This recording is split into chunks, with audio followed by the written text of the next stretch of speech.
Good afternoon, LA Philnaz.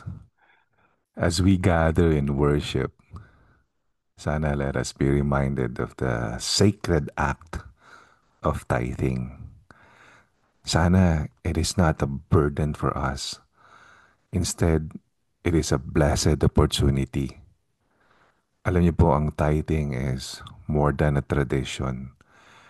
It is a tangible expression of our faith. Ika nga, obedience and gratitude to God.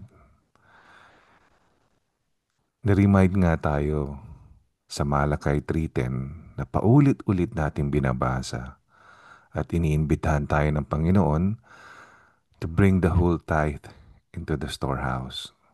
At meron pa siyang hamon, "Test me in this, says the Lord Almighty, and see if I will not throw open the floodgates of heaven and pour out so much blessing that there will not be room enough to store it." Alam nyo, this is not about money. Paulit-ulit niyong maririnig sa amin. This is not about money. This is about trust. When we tithe, we declare that our provision comes not from our own strength, but from the Lord. We acknowledge that everything we have belongs to Him. At ito ay binabalik natin yung portion in faith, believing na the Lord will provide for us abundantly. Naintindihan po namin na hindi lahat ay nakakaunawa ng tithing.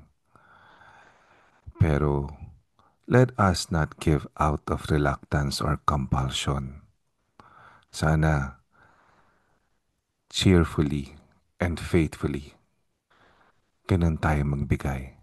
Kasi God loves a cheerful giver. So ngayon, let us tithe with not with hesitation, but with honor. Knowing na sa ating pagbibigay, tayo po ay nagwo-worship. Meron po tayong worship na praise and worship. We worship the Lord through hearing His word. At ito po yung pangatlong part ng worship, giving. And as we worship, we align ourselves with the generous heart of our Heavenly Father. Thank you. Happy tithing, and let us give with joy. God bless you.